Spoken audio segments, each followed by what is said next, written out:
दोस्तों, आज हम जिस चीज़ पे बात करने जा रहे हैं वो है कि क्या मुझे कोरोना हुआ था और वो ठीक हो गया। मुझे कोरोना जैसे सारे लक्षण हुए और ऊपर वाले के आशीर्वाद से भला चंगा हूँ। इससे पहले कि आगे बढ़ें, प्लीज़ चैनल को सब्सक्राइब कर लें, लाइक और बेल आइकन भी दबा देंगे ताकि आपको अच्छी अच्छी और काम की जानकारी दे सकूँ। बात 20 जून के दोपहर की है, जब अचानक मुझे ठंड लगनी शुरू हो गई और शाम होते होते 100 डिग्री बुखार भी हो गया। मुझे लगा ये वायरल बुखार है और दवा लेने से ठीक हो जाएगा। डॉक्टर को फ़ोन किया तो पता चला कि क्लिनिक बंद है और कल खुलेगा। रात में बुखार 101 डिग्री हो गया। फिर मैंने बुखार की दवा ली और बुखार उतर गया। अगली सुबह जब उठा तो बुखार 102.8 डिग्री हो गया। फिर मैंने दवा ली, पैरासीटामोल लिया और बुखार थोड़ा कम हुआ। दोपहर में मैं क्लिनिक गया तो डॉक्टर ने सावधानी बरतने को कहा और एंटीबायोटिक और सूखे कफ की दवा दी। टेस्ट कराना इसलिए नहीं सोचा कि हॉस्पिटल की जो तस्वीर आ रही थी वो बहुत ही खतरनाक थी और लोग घर में ही होम क्वारंटीन, होम आइसोलेशन से ठीक हो रहे थे, दवा और खान पान से। सरकार का भी यही निर्देश था। एक चीज़ और थी कि हॉस्पिटल में सिर्फ उन लोगों को लिया जा रहा था जिसे सांस लेने में तकलीफ़ हो रही थी।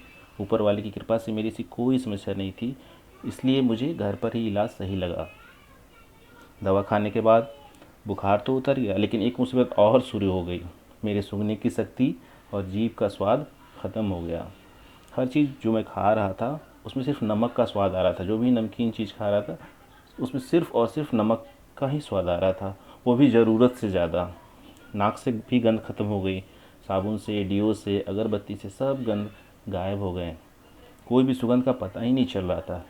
मुझे शक होने लगा कि यह वायरस का संक्रमण तो नहीं। तो सबसे पहले मैंने अपना बिस्तर अलग किया सोने के लिए। फिर चादर, टॉवल, तौलिया, ब्रश, टूथपेस्ट, ग्लास, थाली, वाटर बोतल अलग रख लिया।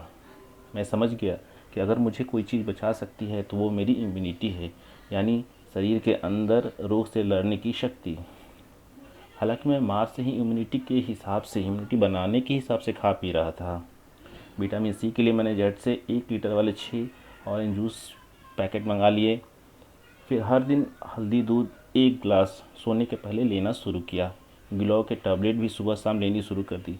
च्यवनप्राश भी सुबह सुबह 1 चम्मच लेना शुरू कर दिया। शरीर में भारी कमजोरी लग रही थी और मैंने सुन रखा था कि मटन का शोरमा या मटन का सेवन फ़ायदेमंद है कमजोरी में, इसलिए वो भी ले लिया। सब कुछ लेने के बाद 3-4 दिन बाद बुखार तो उतर गया, कफ भी बहुत कम हो गया, कमजोरी भी ठीक हो गई। लेकिन एक चीज़ जो अभी भी खतरनाक थी वो थी गंध की कमी और जीभ से स्वाद का पूरी तरह से गायब होना।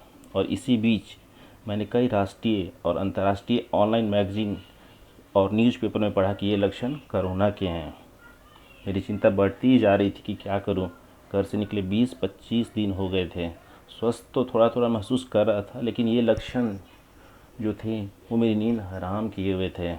फिर एक दिन अचानक मेरे बेटे के स्कूल से फ़ोन आया कि उसके एडमिशन फॉर्म में कुछ छूट गया है।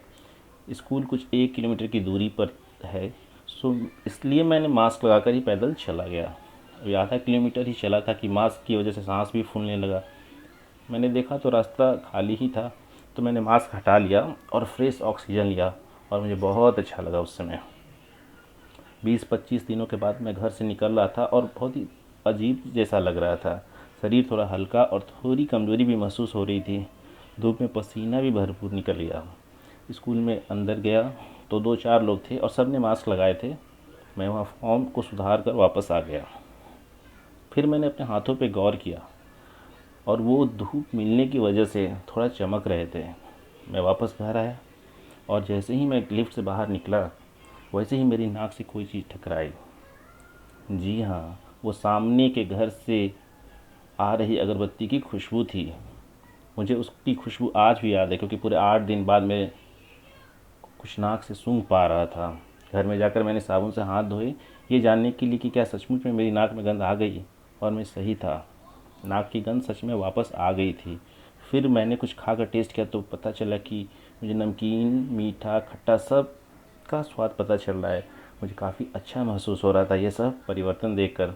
फिर भी मैं अभी भी सावधान था, पूरी सावधानी रख रहा था, खान पान भी पूरी अच्छी तरह से ले रहा था, क्योंकि अगर वायरस है तो उसका एक ही इलाज है जो कि शरीर बनाता है, और वो है इम्यूनिटी।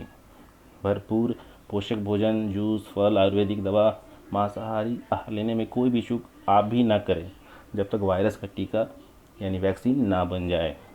एक चीज़ और, मास्क पहनना उतना ही ज़रूरी है जितना शरीर को ढककर मधुमक्खी के छत्ते को झेलना। मवाद मास्क होगा तो वायरस के 4-5 की संख्या में अटैक हो सकता है, जिससे शरीर लड़ सकता है, लेकिन मास्क के बिना ये मधुमक्खी के छत्ते जैसा यानी वायरस के झुंड से सामना करने के बराबर है। कुछ लोग तर्क दे रहे हैं कि वायरस मास्क के छिद्र है उससे भी छोटा है, तो वो आसानी से घुस जाएगा मास्क के अंदर। अरे भाई, वायरस मास्क के छिद्र से छोटा है, लेकिन वायरस जिस छिद्र द्रव्य के साथ बाहर रहता है उसका साइज तो मास्क के छिद्र से बहुत बड़ा होता है या बहुत बड़ा हो जाता है। अतः कुछ क्या बहुत ज़्यादा बचाव संभव है। इसलिए मास्क लगाएं या दुपट्टा लगाएं या गमछा लगाए रहें। अंततः यही कहना चाहेंगे कि स्वस्थ खाते पीते रहें, पोषण भरपूर लें, पूरी नींद लें और मास्क ज़रूर लगाएं जब भी बाहर जाएं। व्यायाम करें या फिर योग करें घर में, या फिर सुबह सुबह 2 से 4 किलोमीटर चल भी लें, क्योंकि सुबह में प्रदूषण कम होता है और लोग भी रोड पे कम होते हैं। इस तरह आप पोषक भोजन के साथ साथ अपनी इम्यूनिटी भी स्ट्रॉन्ग बनाएं।